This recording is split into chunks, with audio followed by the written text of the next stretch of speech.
नमस्कार, मी माधुरी आणि तुम्हा सर्वांचं स्वागत आहे माधुरीज रेसिपी मराठीमध्ये। आज आपण बघणार आहोत वाळवणी पदार्थ भाग 8 आणि या ठिकाणी आज आपण बघणार आहोत साबुदाणा बटाटा खिरीचे पापड।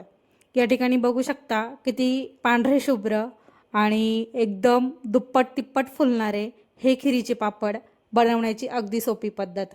या ठिकाणी साबुदाणा दिसायला जितका टम्म फुगलेला दिसतोय त्यासाठीच काहीतरी भरपूर टिप्स आहे त्या नक्की फॉलो करा।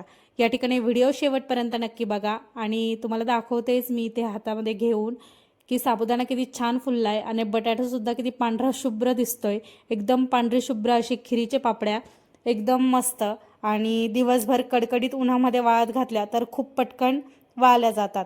त्यामुळे व्हिडिओ शेवटपर्यंत नक्की बघा। या ठिकाणी बघू शकता बटाटा जो आहे ना वरती थोडीशी माती असलेलेच बटाटे मी या ठिकाणी आणलेले आहे आणि हे बटाटे आहेत ना आतमधून पिवळसर किंवा लालसर असे दिसत नाही।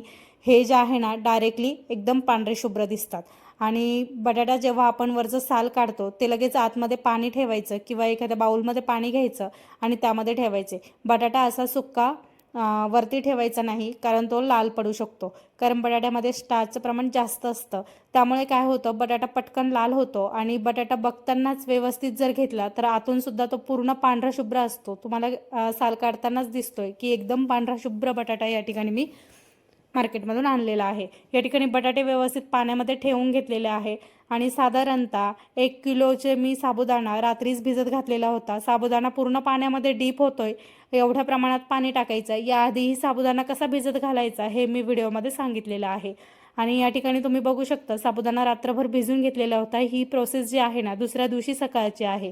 या ठिकाणी बटाट्याची साल काढून झाल्यानंतर किसनीने छान व्यवस्थित किस करून घेतलाय आणि किस बघा एकदम लांबट लांबट उभा बटाटा धरलाय, आडवा बटाटा अजिबात धरलेला नाहीये, कारण किस जेवढा आपण लांबट करू ना तो एकदम छान वाटतो, तळल्यानंतर असा लांब सडक दिसतो आणि खूप मस्त वाटतो।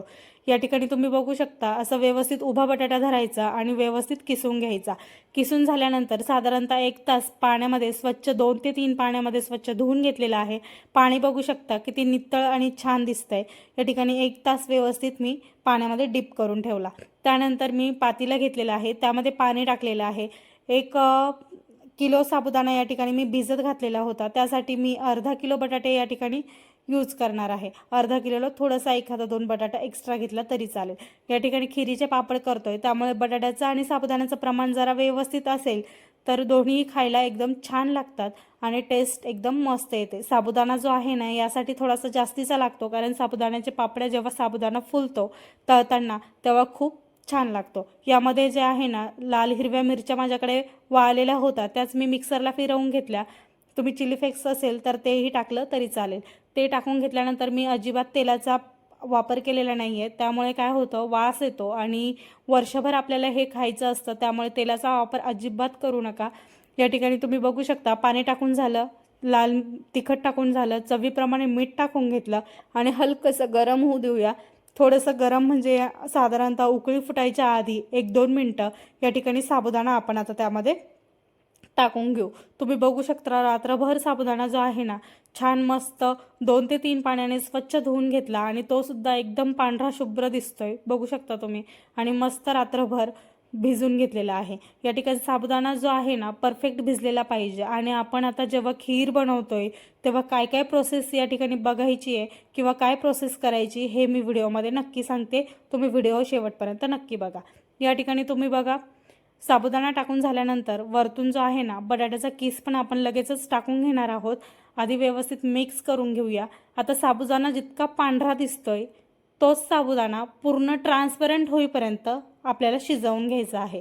त्यामुळे या प्रोसेसला साधारणतः 25 ते 30 मिनिटं आरामशीर लागतात मीडियम गॅसवरती आणि मध्ये मध्ये मध्ये मध्ये ते चमच्याने व्यवस्थित मिक्स करत राहायचं आहे, कारण साबुदाणा हा तळायला चिटकायला नको किंवा खाली लागायला नको। त्यामुळे या ठिकाणी तुम्ही बघू शकता साबुदाणा टाकून झाल्यानंतर साधारणतः 1 ते 2 मिनिटं झालेलं आहे आणि आता यामध्ये आपण बटाट्याचा किस सुद्धा छान पाण्याने मधून कोरडा करून घेतलेला आहे आणि तो त्यामध्ये टाकून घेऊया। बटाट्याचा किस काढताना त्याचं पाणी जे आहे ना पूर्ण निथळून घ्यायचं आहे. जास्तीचं पाणी त्यामध्ये अजिबात ठेवायचं नाही, नाहीतर मग पाणी जास्त होऊ शकतं. त्यामुळे काय करायचं, पूर्ण असं प्रेस करून तो बटाट्याचा किस जो आहे पूर्ण कोरडा करून घ्यायचा आणि मगच तो पातेल्यामध्ये टाकायचा. या ठिकाणी बघू शकता असं व्यवस्थित मिक्स करत करत साधारणतः 25 ते 30 मिनटं कमी गॅसवरती शिजवून घ्यायचं आहे आणि यावरती झाकण ठेवून अधूनमधून चमच्याच्या साहाय्याने मिक्स करत राहायचं आहे, कारण खाली जे आहे साबुदाणा किंवा बटाट्याचा किस लागायला नको आहे. या ठिकाणी तुम्ही बघू शकता साधारणतः 10 ते 15 मिनटं झालेले आहे आणि व्यवस्थित उकळलेला आहे, पण अजूनही साबुदाणा जो आहे ना तो व्हाईट दिसतोय. आपल्याला पूर्ण पाण्यासारखा म्हणजेच ट्रान्सपरंट होईपर्यंत आपल्याला साबुदाणा शिजवून घ्यायचा आहे. एवढं मात्र लक्षात ठेवायचं. साबुदाणा एकदम ट्रान्सपरंट होईपर्यंत शिजला, बटाटा आपोआप शिजला जातो.